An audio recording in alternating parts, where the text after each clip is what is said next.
Lebat ning besi microphone ning besi kana tabu. Ngasi koi yamna angdu laita dana leiba ki state ni marak sida hing de besi ade adu ga leiba mayang bisu lambi pi de bayate amaronda koi state chu kailana ba hona re bisu ngak de bayate adu ga leiba praja mayam busu makoi ki entertainment ki hingna ba ki chana ba ki thangna ba ki habuk su lepe ade koi Manipur की प्रजा पुनः कोई अवाब तांकक मणिपुर की पुवारी दा तुम तांकक मयाम नम लेगी सही तरह तुम ताकपगी तांकक अभी मतुंग 1891 एंग्लो मणिपुरी वॉर मथंग मथंग लापदुना स्टेटहुड डिमांड की स्ट्रगल मर्जर एग्रीमेंट की अभी मतुंग 92 93 को थोनिंग द कम्युनिटी यानी की क्लास अभी मतंग दा अमुक community Matang Matang Matang so many याम इंग लाबनी मतंग खरा याम इंग लाबनी दुबो हंगौदना अंदर के होगी बम पे की तारीख ओम थोनिंग दबा थोक दो खर थोक करंगा सी मरा लेजदबा कया पुंसी मांखरे कया मना नुंगाइरबा मारी मयुम मैखै द लेबा फंगदना होजि रिलीफ कैंप लेली एखोइसु होनरी रिलीफ कैंप लेलिबा सिंगी मयाम ngarang matada ahum lok subo oina mipung khudingi palising amam piba family dana taba adagi family da kaya ma lising mga piba lagi lau uba ngamdaba lau uba yakidaba singadugi koi lau gi compensation lau mi singa ngarang karor parang lipan na lag humpu mo hena hadok kana mamagi account sangan dana kanna relief kanda lai ga sin choi honari sigi marak sida gi development sisu tokdo yadaba ngasi maksu ai ekoi honorable minister MLA mayam tabakanda koi hana helicopter service ama khatang airam bani तो हजिक helicopter service अनी सुरे ngasi paun hans ki magalaya hiji paun hans na hana leiba amadu matakta ani subane sina ada sigi paun hans na cover to do si khalon parbung more yauri sigi ngasi tawri bani sigi amaga hiji wale home ministry dagi 75 by 25 de another helicopter ngala kan ai koi ne helicopter yam rakan re se ke na koi ki terrain che so ukhul le yang am thoe mi ma accident thoe ana ba sathi bom le उखरुलगी Imphal योरपदा लंबी चटप कांदा सिंग लंबीनिना मतम संगे मिगी life to cut बंगमदे अदुना saving of life is important Manipur सी अखोय फुरुप कया लेगे गाइसे फजना खंगगा करम फुरुप नै खोयगा इनो बारी पुरी कना लै रिलेशन कमाय लै करम फुरुप न कइनो गाइसे खंगरा बोले तोनि गाइने पंगा ngang को मणिपुर काई को हुजी को रे मणिपुर सी की द सिदा ngang बद so I just it is my earnest appeal हुजी इलेक्शन की कैंपेन होंगरा नि प्लीज टेक केयर नंगी जिंदगी वाही म थोपुसे याम सेक्शन बिउ कैसु मरा लेतब नागा कोसल लग सैगुंबा कैसु मरा लेतब पांगल एक कोसल लग सैगुंबा सी याम तो थोइको याम तोइना थोखरसानी अखोइना हुजी करिगिनो एससी डिमांड की अखोइना टॉपिक तोगदोरिसिबो शेड्यूल ट्राइब डिमांड की अखोइना हुजी प्लेटफॉर्म ngangoisi manung करिगिनो कोर्ट लेरी कोर्ट की तो तोरकान अखोइगी गवर्नमेंट की मराइना कोर्ट की मराइ लाक्सने मसिदा एससी डिमांड तौरमिना तमिना लेरम नागा सु प्रोवोक तो तमिना लेरम कम्युनिटी सु प्रोवोक तो इंटेलिजेंस ओइसे हेबने फेना हेबदी इंडिजिनस पीपल्स की मरक लेरिबा डिफरेंसेस सिंगदो अखोइ खनरगा पुनलगा उनरगा वारी सारकांदा कंसेंसस ओरगा थबक तोक्से नत्त बिदा हुजी किदा सोमदा अम ngangai ni सोमदा um ngangnai somda amma muk tawra kan koi se adugi pone ujil leisi I mean it is my earnest appeal to those who want to become politician and those who are participating in the TV discussion ngangba matam da moderators su kidan section biyo manipur se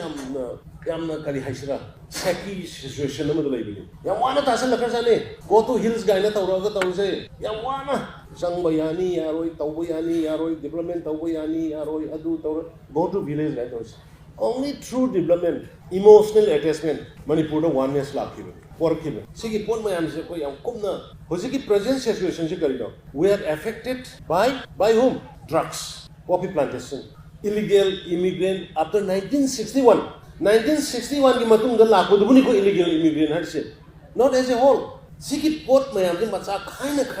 nganga kanda. Ngasi hosi kuki gi sinau sin ju bata ba hore. Oh, ngangi illegal immigrant har se after IL inner line permit in 1961 की मतुंग दला कोशिंग दुनिक ने अखोई 61 की ममांग लेबदी we are citizen of India we are citizen of Manipur हाइबा feel तौरे सिदा मुग लाना पुथोकना बा पॉलिटिक्स हंदकी इलेक्शन कैंपेन यावंगर बनी तौबिनो प्लीज यामना अखोई मणिपुर से यामना सेंसिटिव ओइबनी पिक खबर स्टेट से दिल्ली ददी इरांग हम थोकदा चीफ मिनिस्टर गदो उना फंगपोते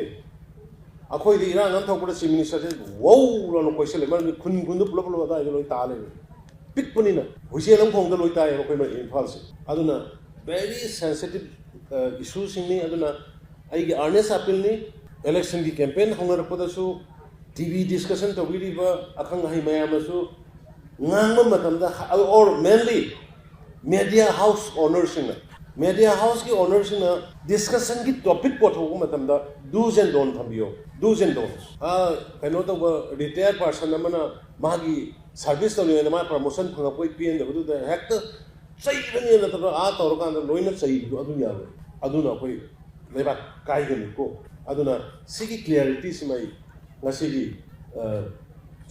ꯃꯤꯇꯤꯡꯁꯤꯒꯤ ꯈꯨꯗꯣꯡꯆꯥꯕ ꯂꯧꯔꯒ ꯑꯩ ꯃꯅꯤꯄꯨꯔꯒꯤ ꯂꯩꯕꯥꯛ ꯃꯌꯥꯝꯗ ꯑꯄꯤꯜ ꯇꯧꯅꯤ ꯑꯗꯨꯅ ꯁꯤꯒꯤꯁꯦ ꯑꯩꯅ ꯉꯁꯤ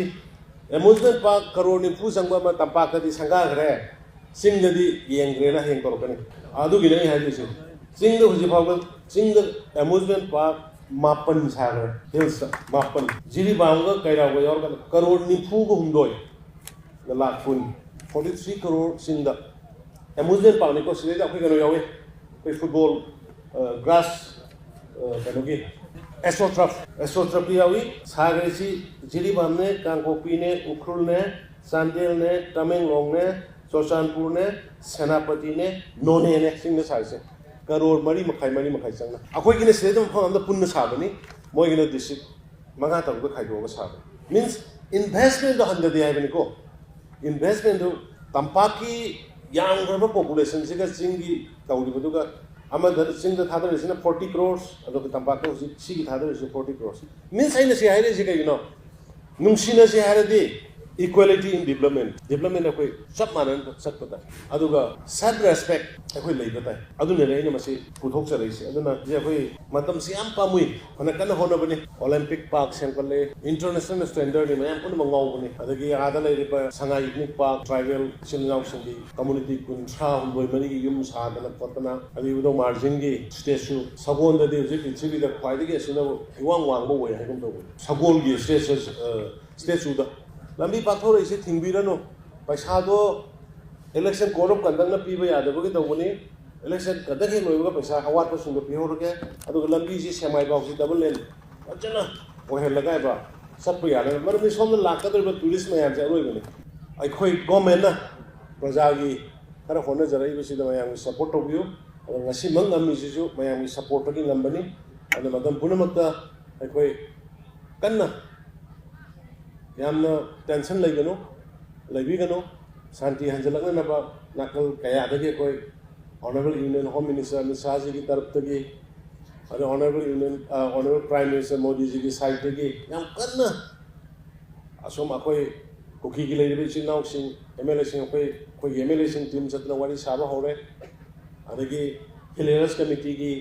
लेरिबा चेयरमैन यावना से अखोई मरुप दिखो होय कुमोसा होय अवांगबा होय चतना ग्रुप मोइगी कुकी एमएलए सिंह उन्नदना खोनदना सिविल सोसाइटी उन्नदना को याम कन्ना होनरिबा तानगिदबा अखोइना नोइना लौरुरिबा वाफम दु करिनो अखोइना लौरुरिबा वाफम दु कइनो सेंगदोंनदना कन्ना होनरि ईश्वर खरमसी अतुबा मतमदा शांति लाखो ओइसनो